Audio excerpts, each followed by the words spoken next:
New Yorkers can smell the inauthentic. When you try too hard, when you have corporate identities that try to make a better burrito or make a better egg roll, New Yorkers can smell the inauthenticity. And we can't have New York City be an inauthentic place. How about the camera? Huh? How about the camera? Are you kidding me? I'm in an interview. Move on.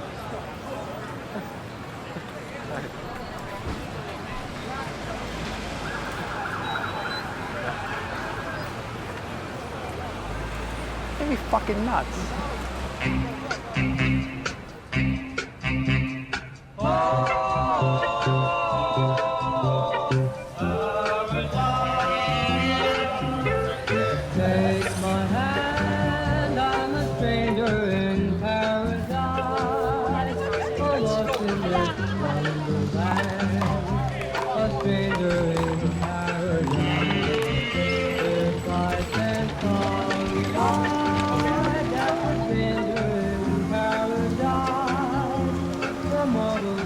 My name is Jan Lee. I'm a third-generation Chinatown resident. My family's owned 19 and 21 Mott Street for 3 generations, and I own and manage it. In my grandfather's day, we were the first Chinese family in our building, so it was a lot of Italians and Jews. My father and his sister opened up Lonnie's Coffee Shop, which was very, very famous. It was a hamburgers and cheeseburgers and no Chinese food, but it was a great hangout for young Chinese Americans and Italian Americans and Jewish kids from the neighborhood. Hi, how are you, doctor? Good to see you. Well, this Chinatown in New York has always been a gateway. And it's a gateway to millions of immigrants who continue to come here. All of our families really were adding their small part to building New York. One of the oldest businesses in Chinatown is across the street from me, our friends at Wing On. My family and their family have been across the street from each other for 100 years, so we know each other well.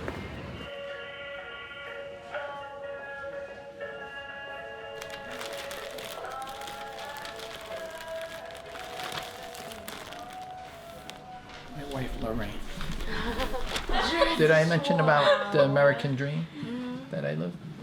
Well, she's a girl next door. Oh my God. Not in New York, Yeah, Chinatown. Oh my God. On the Jersey Shore.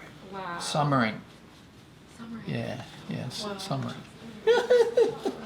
Mom was like, I think Golden is doing something. That's why we have so May, much. out of all the other fifth generation family members, had the most connection with grandma and grandpa. And she was the most inclined to take the bull by her horns to keeping this legacy continuing on. My view in Chinatown has always been through the storefront windows here at Wing On Woe. What makes Chinatown special is the strength and resilience of everybody here, of opening up shop every day, walking up, 5 flights of stairs in their tenement building to go into their apartment. These storefronts, these legacy businesses holding all of these memories over the years and decades to stay here and really dig in and build deep roots here.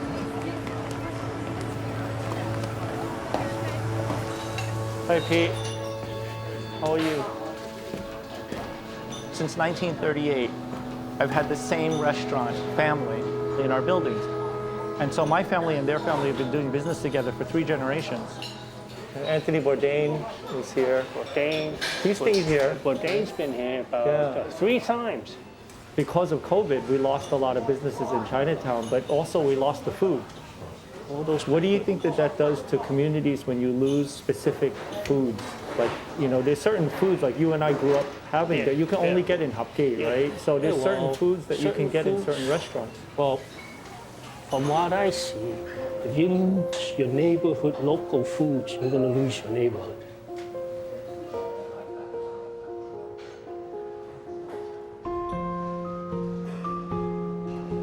In a lot of communities of color, people don't understand that the landlords look like the people that they rent to.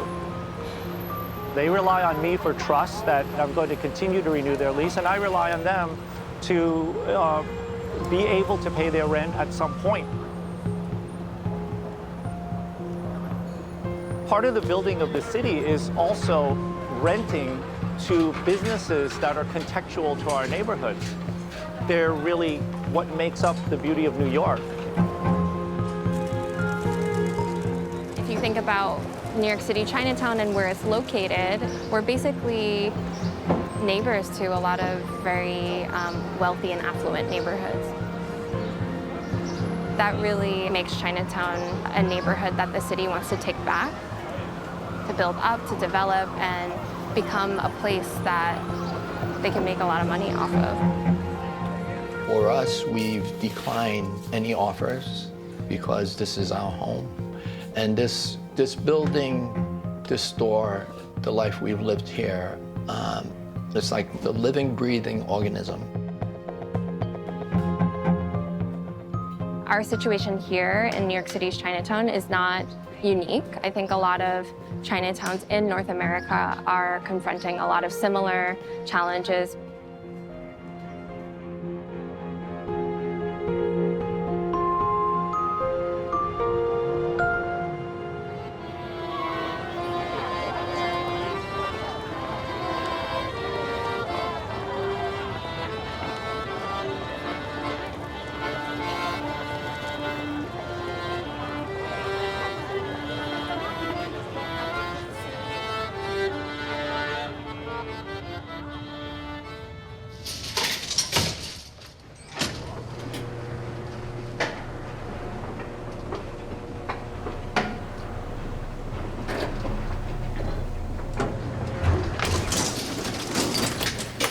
Welcome to Wings.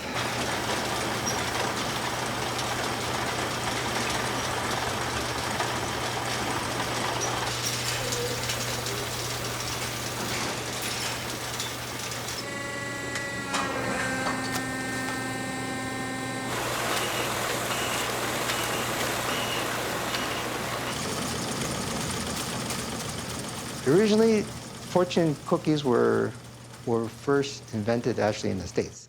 My father, he went to San Francisco and he saw the first version. He says, I'd like to bring that up here. So we were the first to do bilingual fortune cookies. What's your favorite one? I like Chinese food.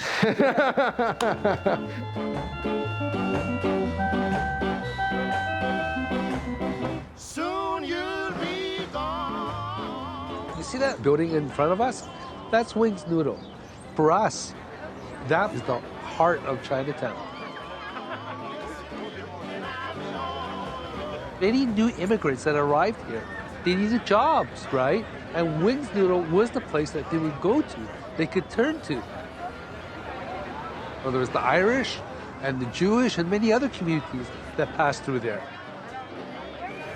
Originally, this was like a Jewish town. So my father then says, hey, maybe if we kosherize our products, we'll sell a bit more. This is a very special Chinatown. You know, c'est un des rares quartiers chinois francophones. Most English-speaking Canadians think of a Chinese in the traditional sense as a man who has learned to speak English with more or less of a funny accent. But listen to this.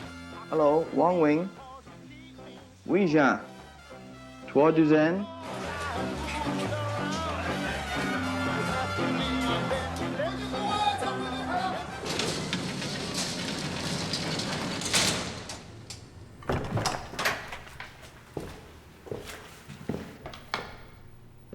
We used to play here, we used to eat here. You know, there's so much that goes back. I'm 63, my brother's 69. There are no next generations that's interested in working this type of business.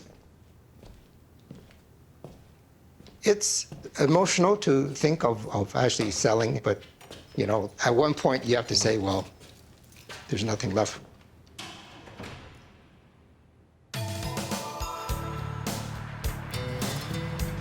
Depuis 30 ans, le quartier chinois a perdu les 9/10 de sa population. La construction d'édifices à bureaux et du palais des congrès également a chassé les Chinois de leur quartier qui devient en fait presque inhabité quand les restaurants ferment. During the so-called period of urban renewal in Montreal, between 1960 and the 1980s, there were at least 200 structures that were destroyed.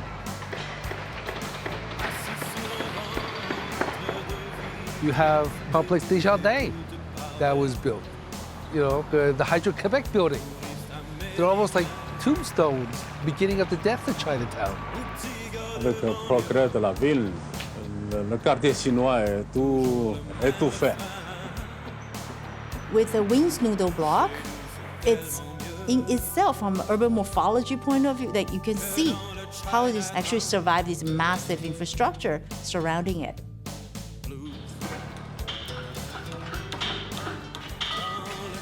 As you can see, everything else is being developed around Chinatown. That is like, that little bit is pretty much what's left.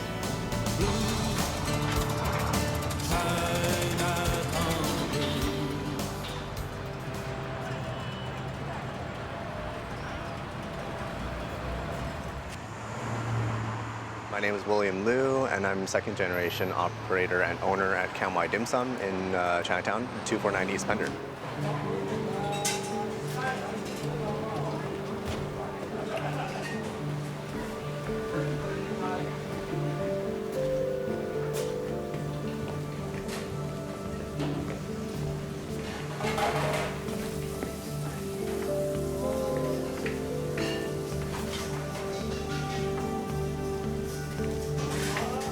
Dim sum literally means a touch of heart, and I do believe that every morsel that we create in our kitchen is a bit of love.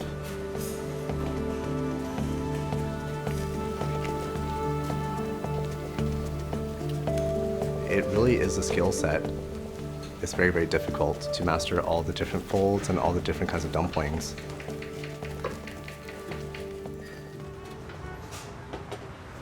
I've never really had that intense love for Chinatown until I started working with Kamwai.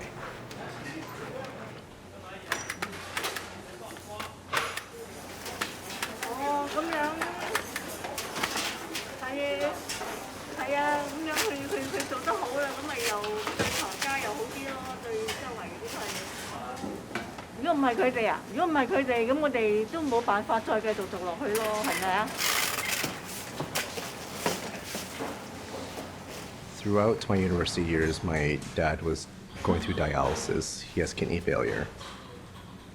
The time I was finishing up my bachelor's in opera, I had my heart set out on moving to New York. I was doing auditions in New York.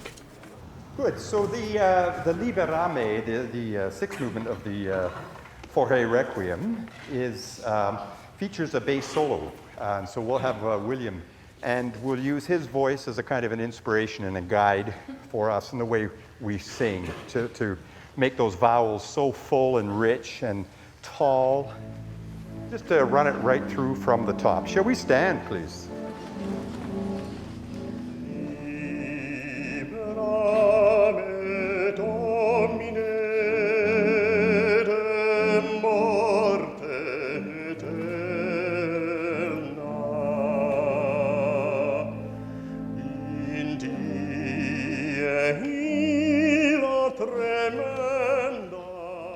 In the back of my mind, I knew that if anything had happened, I would come back immediately. And during my audition, my dad had the opportunity to get a kidney transplant. So that's when I decided to take over the family business.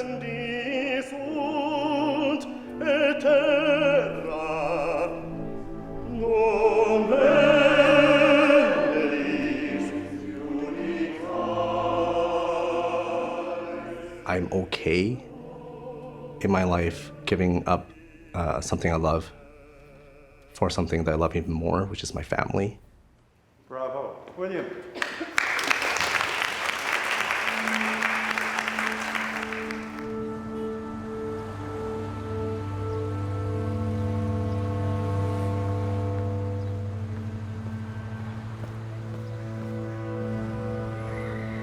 You know, the neighborhood, the community here is in dire situation.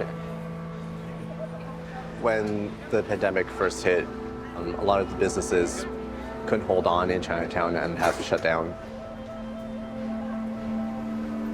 Chinatown's never going to be the same. It's never going to go back to what it was.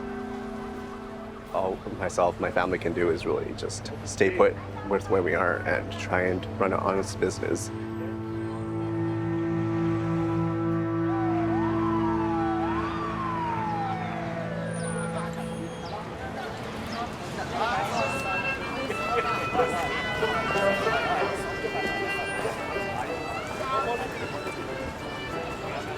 A few feet away from the park is where the city wants to build one of the largest vertical jails in all of the world.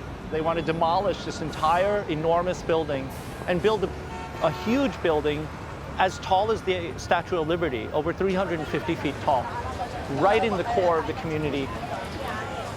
And so we have to think about using this opportunity to amplify what's been happening in the media. A lot of anger tonight in one of New York's most iconic neighborhoods, Chinatown. Anger over the city's plan to put a so-called community jail there. No jail, no jail. Joining us now to discuss is Jan Lee, a co-founder of Neighbors United below Canal. Since 1838, we've watched jails on that same location be torn down and built up again, and torn down and built up again. And every time that they built one, they built them bigger. And every time that they built one, it was rife with more problems. There has been a pattern of dumping on not just Chinese communities, but dumping in Harlem, dumping in East Harlem, dumping in the Bronx. And why is that? Why do we live among the largest carceral footprint of the entire East Coast of the United States? It's because Chinatown was never a desirable place to live to begin with. That's how it was designed. It was designed to corral Chinese people into an undesirable area. We're looking at facing years of demolition, years of dangerous construction, years and years of toxic dust that's going to be raised. The businesses, the community, we will not survive 10 years of construction. No new jail! No new jail! No new jail! No new jail! No new jail!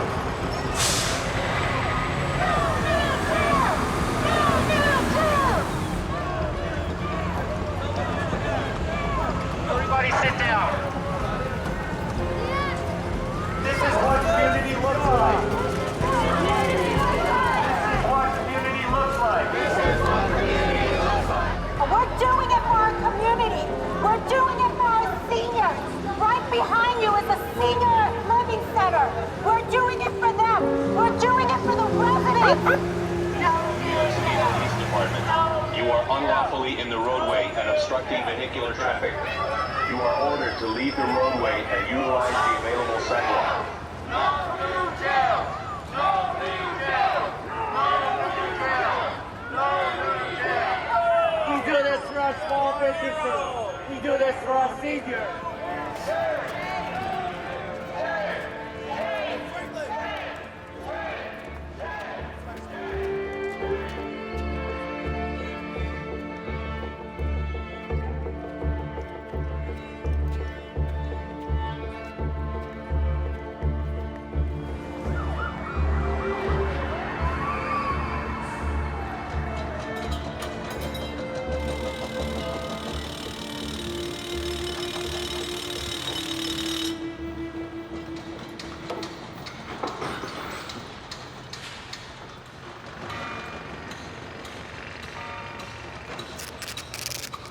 So just to let you guys know, technically, we could be fined for this.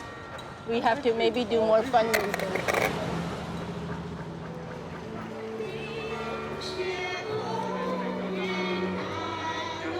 我们是这个Chinatown Working Group， 是我们是救护唐人街这个机会。Okay, I suggest like a couple of people try to get into the homes in here. One thing that has triggered a huge public response was the purchase of the Wings building by these huge developers who are very well known in Montreal and very well disliked for their practice of renovictions.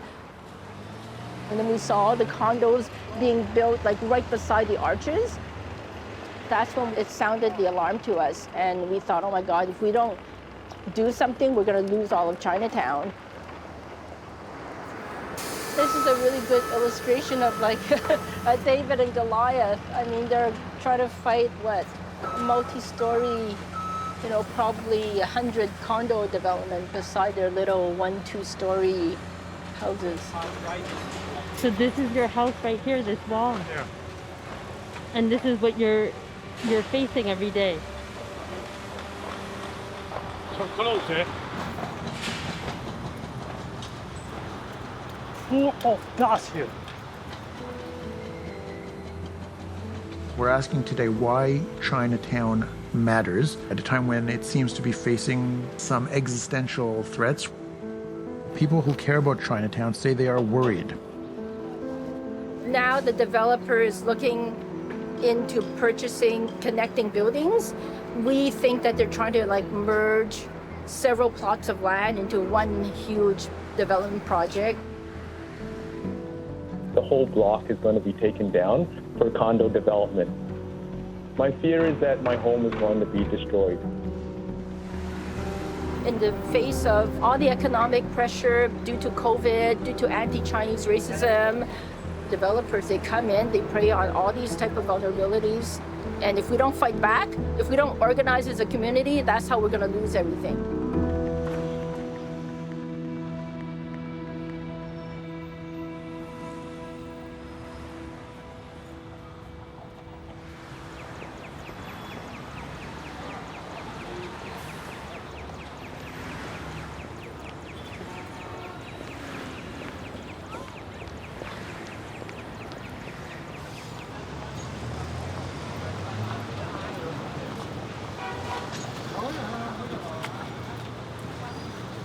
Good deal on kiwi. Chinatown has been through a lot of changes over the years and is still going through a lot of changes. T&T just opened up yesterday. There's all kinds of development pressure in the community.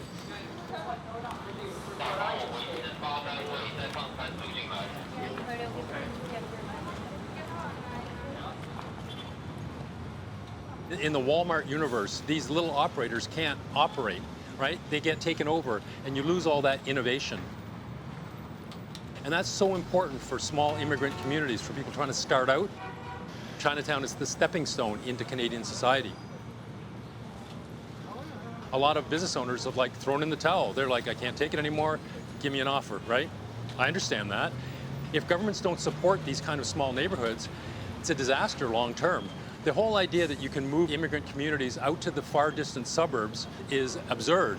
It's not sustainable for climate change. It's not sustainable for people with low incomes. We need living communities downtown, and if it's not supported, it'll disappear.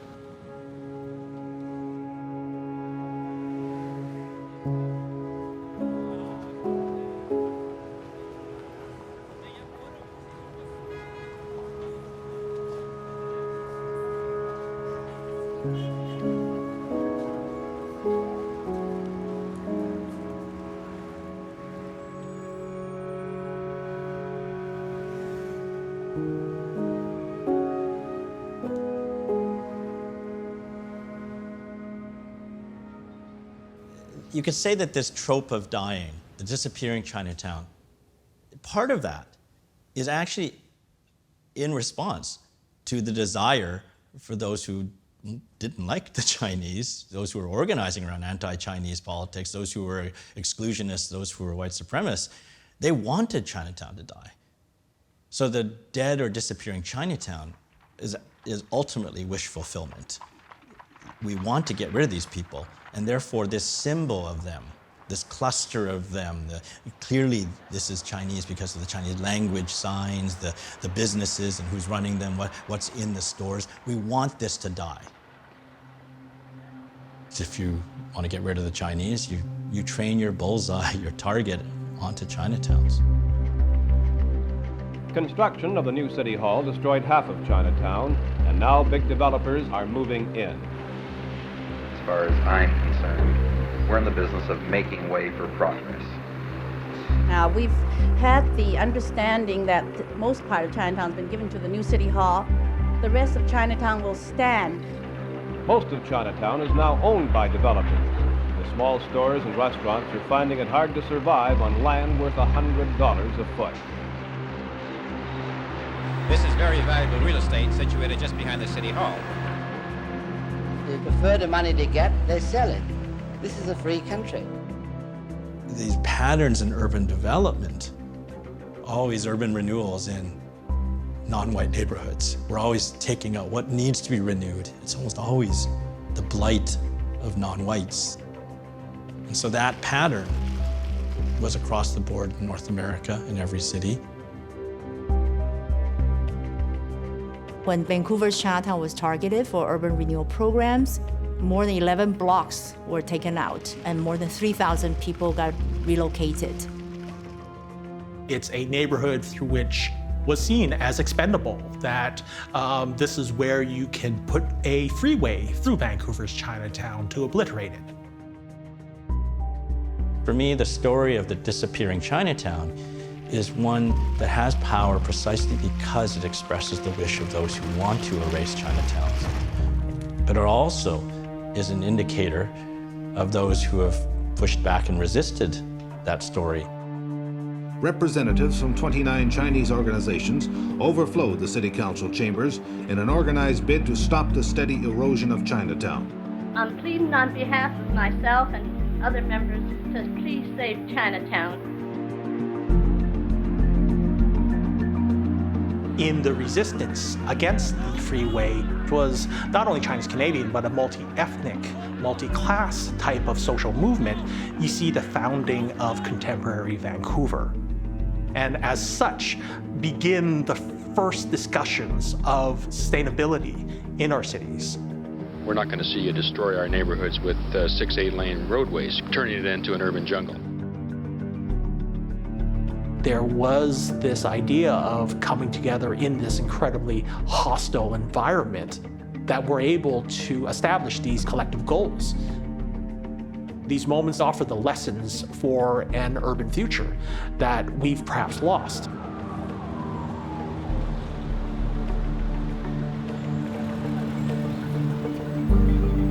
I first got involved with Chinatown after I graduated from university in the 60s, early 60s actually.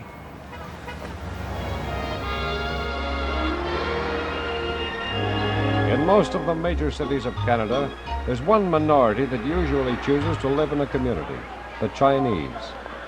Many of them are over 60. They originally came from China in the early 1900s to work on the CPR out west. They're not permitted to bring their wives and children from China, and in some cases are condemned to a solitary existence on welfare. What was surprising when I first arrived in Canada, most of the people were men. There were no children and no women. My dad married my mother in China. I was born in China. Because of the Chinese Exclusion Act, my mother and I did not come over until 1949. I was 14, so I have never met my father before that. They passed a lot of exclusionary laws. Immigration exclusion, head tax, it made it punitively expensive to come here. My grandfather used to bring me down here. There was still a lot of what we call the wakyu, the old-timers, these men who had spent most of their lives without family, without women. He was, in essence, sharing me with these men who just didn't have kids, didn't have grandkids, and because of the exclusion of Chinese, they ended up spending the last days of their lives only with each other. At the turn of the century, Chinese immigrants coming to Canada, coming to seek work, formed the family association as a mutual help society.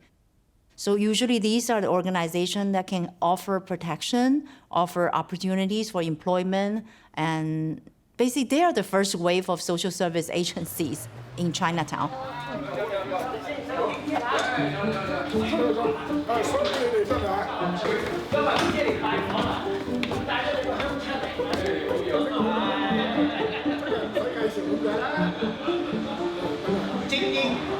How about this? My favorite. My favorite. Don't you ever That's my grandfather.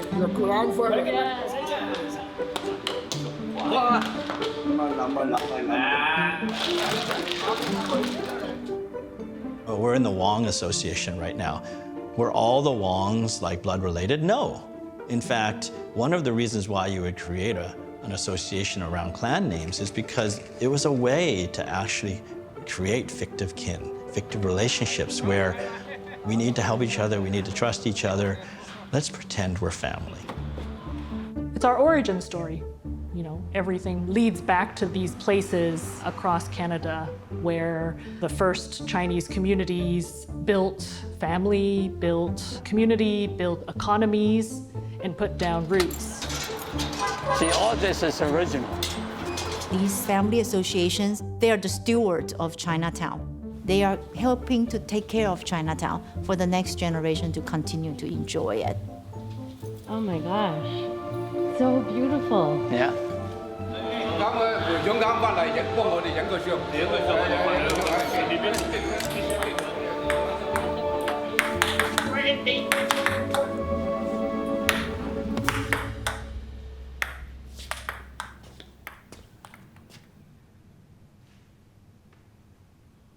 There was a lot of pressure, and still is, for society to sell the buildings. We were approached by one architect. He said he's got $300 million to buy the 100 block East Pender. That's where most of the societies are. Our developer met with me. He invited me for dinner. He said, I have been here for 5 years. I have never been to Chinatown. We don't need Chinatown. And my answer to him was that, for you, may be true. You with your capital, you can go all over the world. But Chinatown is my family. My feeling is that if we sell, our forefathers would roll over in the grave.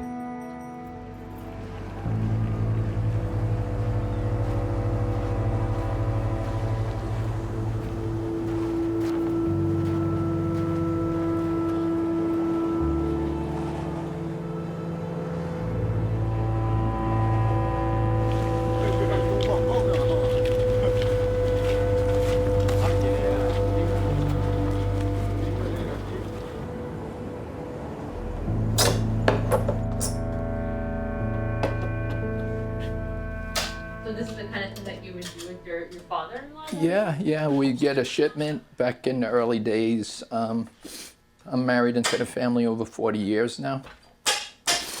And back 40 years ago, they used to get their inventory in these wooden crates. And we opened up the faces, we took out the nails, the steel banding that I'm doing now.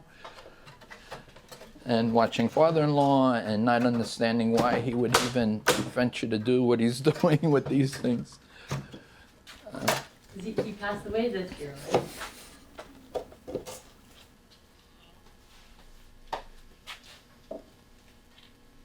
I say his name.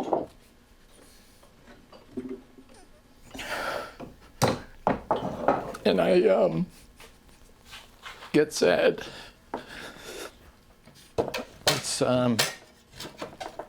It's crazy. I'm conjuring up my father-in-law as I'm doing this. No, your mask. Your mask. Move away. Too cold. Come on. She has it. I fell into depression when, when we had to lock our doors and not invite and welcome customers and visitors. It was my fountain of youth. And that fountain, that faucet, was shut. You know, it was not a pause, it was full stop.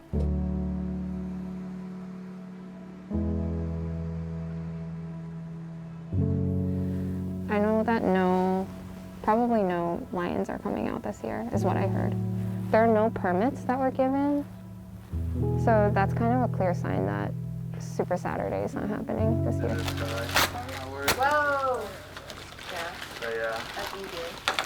I think they're located somewhere near Wall Street or like Tie-Dye. Oh no! Wow. The crop. What is the crop?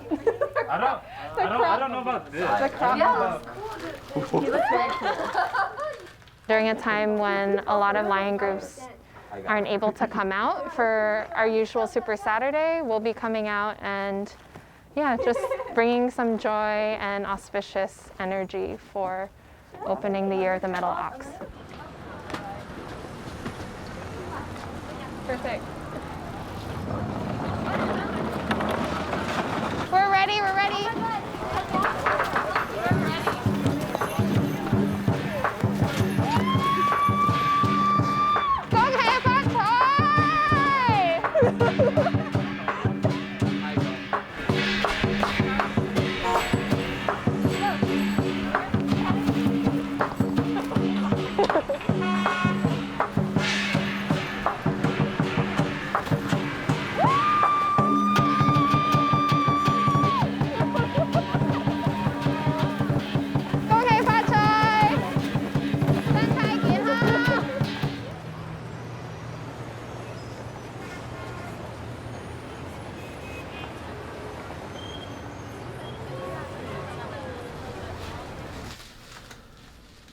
The surge in hate crimes against Asian Americans only getting worse. We've heard about a 52-year-old woman attacked outside a New York City bakery on Tuesday, a 91-year-old man pushed to the ground in San Francisco last month. My view of what's going outside the doors or the storefront of Wing On Wo, anti-Asian hate and violence against Asians, and it's happening all over the world.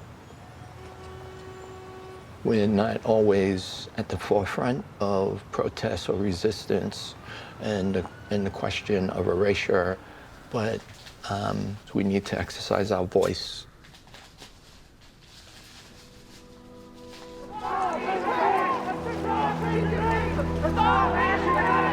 You have noticed the hashtag #StopAsianHate trending on social media today. And that's because hate crimes against Asian Americans have skyrocketed this year. 8 people, 6 of them Asian American women, were gunned down in Atlanta last week. Breaking news now, a racist attack in Chinatown. Here in New York City tonight, police are searching for a suspect wanted for attacking an Asian woman with a hammer. This past year, like a canary in a coal mine, Chinatowns across North America gave us the warning signs of the anti-Asian hate that was coming.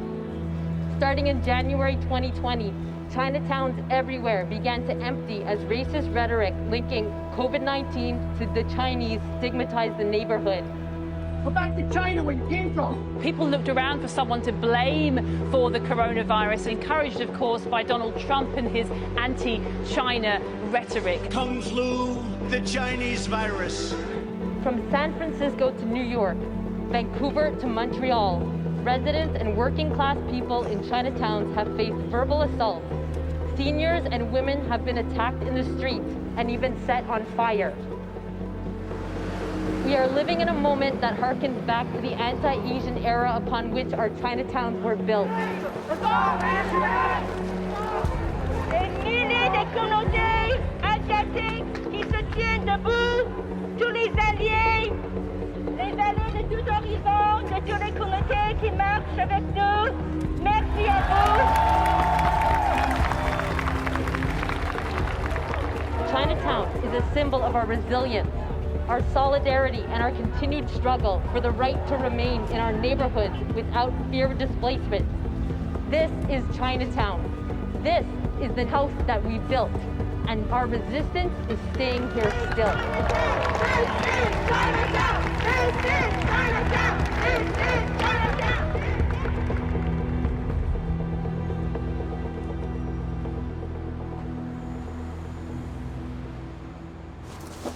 有冇冬啊？有冇冬字嘅？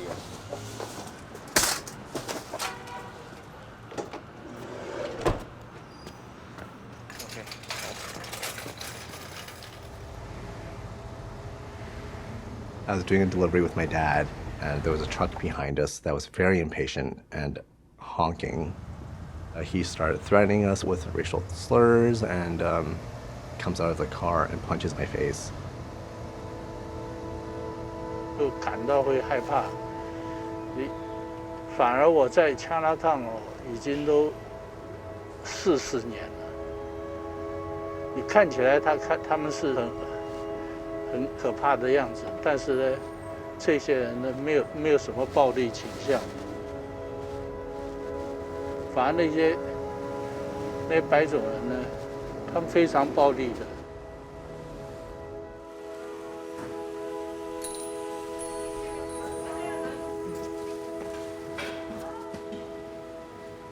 One thing my dad has always said is you feed the masses, you don't feed the individual. And for us, the masses are the people that surround us. From the downtown east side, we rely on people that live in this neighborhood. Be it you drive a Mercedes or you drive a shopping cart, it doesn't matter to us as long as you are able to have food in your stomach. That for me is what Chinatown's all about. And for me, I guess that's why it's important for us to be here. Yeah, we're not quite into that. You see, start the N.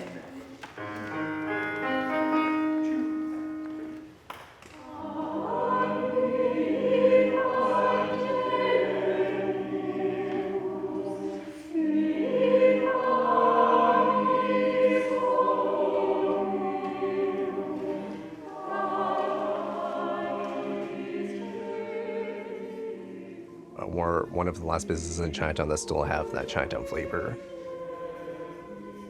But it's so much more than flavor. It's the memories that go with the flavor. Our food can tie people back to Chinatown.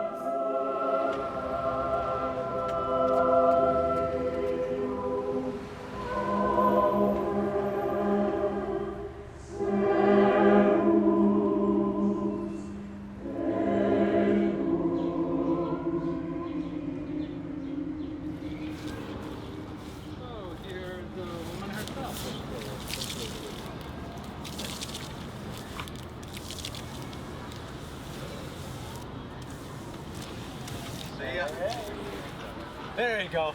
Lather it up. Oh, we got Maggie. Leave extra sauce, okay? Oh my goodness, it's Elaine. We wanted to galvanize some community spirit and just kind of see who's out there and who's thinking about Chinatown. Right. The title comes from an old Toy Son expression. I was thinking of like when I was little with my mom, I would go with her to Chinatown and she would bump into someone and say, oh, Moken Honoi. And I just felt like it was such a deeply kind of emotional expression. So coming to Chinatown, seeing an old friend was like one of the few things that really could reflect her humanity and make her feel like there was a place for her here. You know, one of the people I spoke to today, she said, there is no more Chinatown. How does that make you feel? Come down and see our exhibition. We've got 170 posters here of people that saying, I love Chinatown, this neighborhood means something to me. Hi, Brenda. Come take a picture. Thanks, Miles, guys. Thank you. To me, when we talk about back to the city movement, if we can think of bring the community back instead of just bring people back, but bring that community connection to the place back, then if we manage to do that, then the intergenerational succession and planning will naturally take place. We can start to weave back this ruptured urban fabric and expand and grow.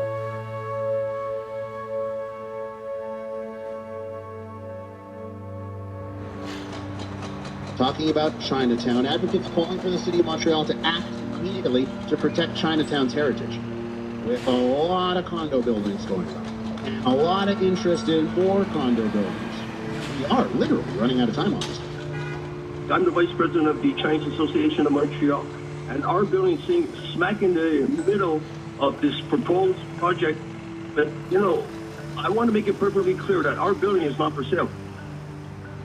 In a lot of the promotion of those new condo complex, it doesn't mention it's Chinatown. No. There's not one word, il n'y a pas un mot, okay, on Chinatown. And that's very worrisome. We're worried about being wiped out. As soon as it was purchased, the tenant sounded the alarm publicly. He went to the media. Je me suis impliqué dès que mon bâtiment et le bâtiment où je vis a été vendu pour la sauvegarde de ces bâtiments-là. Et je vais être avec vous, mes amis, dans ce combat. One of the tenants discovered some artifact that dates back to over 200 years now. I can't face this idea in my mind that these things will end up in the garbage. That's a big chunk of the history of Montreal and the Quebec histories. So I think this is important. We desperately need to have the government declare Chinatown as a heritage destination. You know, it's in times of crisis that things move the fastest. And so now we're all working together to recognize the entire Chinatown area as a historical neighborhood that is worthy of protection.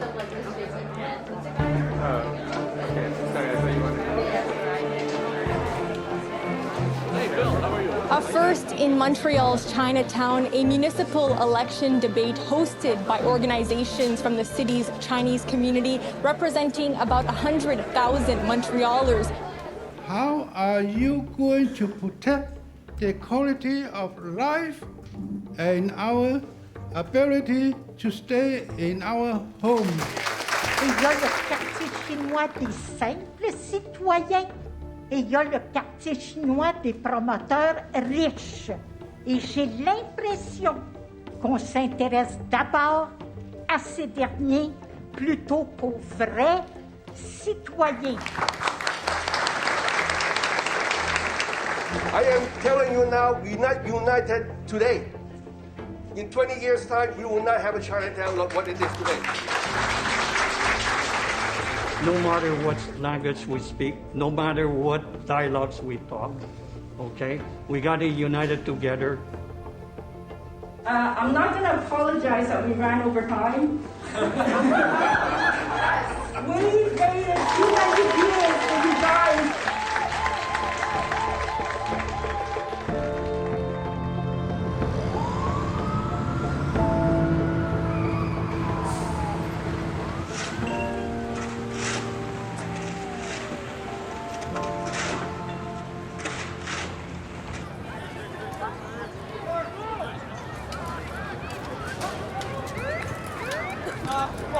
This is Columbus Park, for those of you who don't know, one of the most used parks on the east coast of the United States. 50 feet away from this park is where the demolition of those two buildings is going to take place.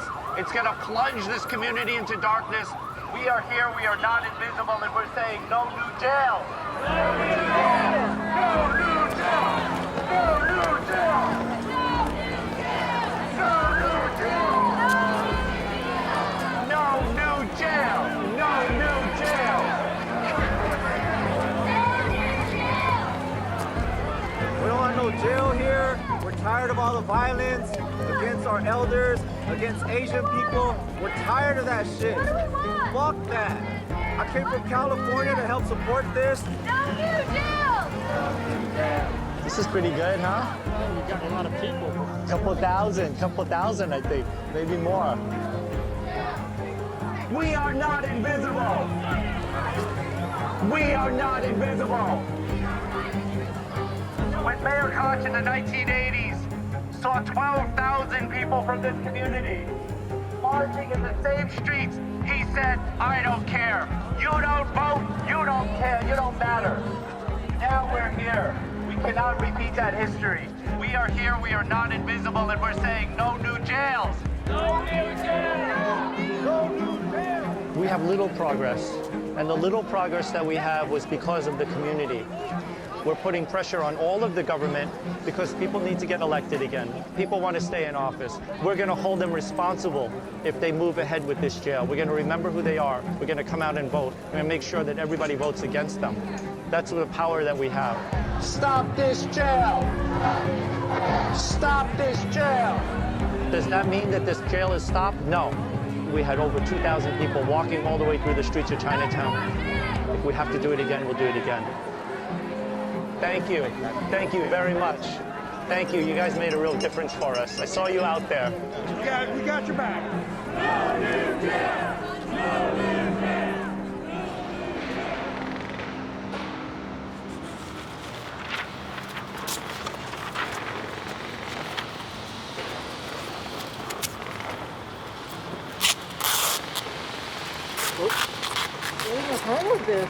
Yeah. Getting good. A portion of Montreal's Chinatown has been declared a historic site, meaning future development in the core of Chinatown will need provincial consent. 2 historic buildings are set to get heritage status, the S. Davis and Sons building and what's now known as Maison Wings. Okay, come. Press conference, people, come. You know, human beings live here. And this is what they see. Can we start the press conference?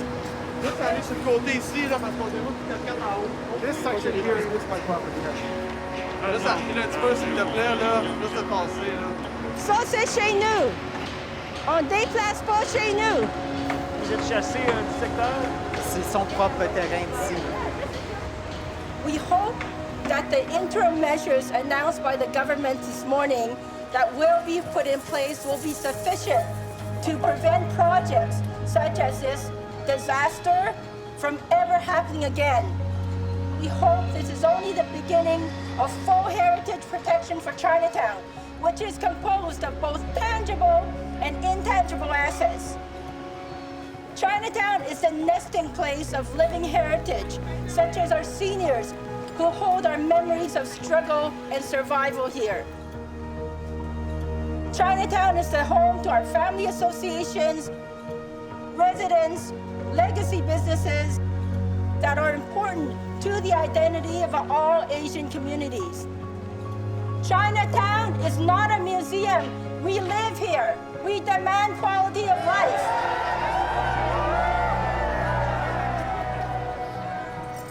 We know it's one blood. Mais it's not over, and we know it's not over, but that's a fucking huge victory, man. Moi, je suis super content de ça.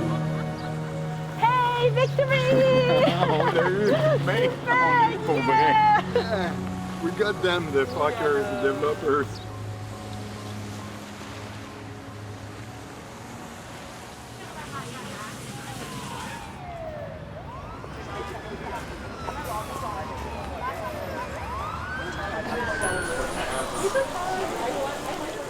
So opening the doors this past weekend was like me coming out of a crate and beginning again. The water flowing again between us as people. Okay. My ears aren't pierced. How are you gonna wear them? I'm gonna get my ears pierced. That's wow. one. And then in the meantime, I might switch them off with football. I'm having a good time playing, being the bouncer. Who's the bouncer? You're the bouncer here at the door. Oh, yeah. I take care of the other little things, but I'm not good with people. We're at our next stop, Wing On Wo. So this is actually the oldest shop in Chinatown, opened in 1890. So Mei Lam is the 5th generation owner of Wing On Wo, and she really supports like local artists, and she has like an artist resident.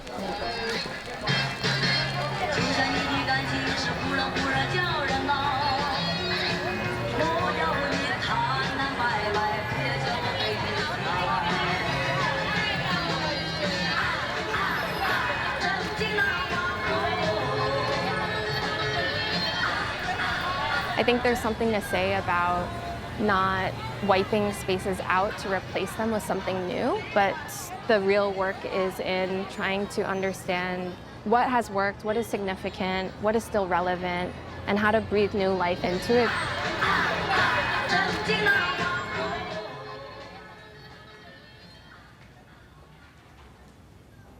know, I brought up the conversation about, you know, who would like to continue.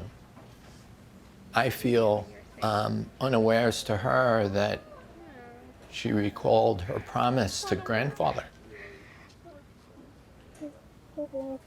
Never to let it go.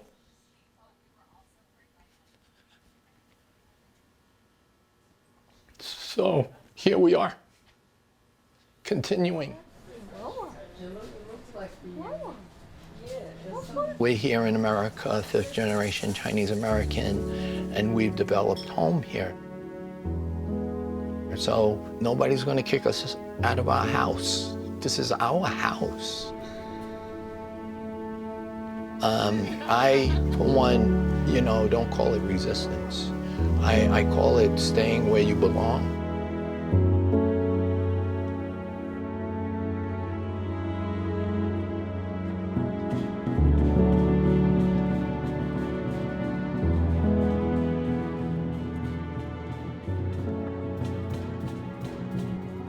You could say each fight that was an existential fight for Chinatown was generational. You know, my kids will have to figure out what it means. You know, all our generations to come will have to figure out what this place means. But as long as it's important enough to have meaning, that to me is a reason to fight for it.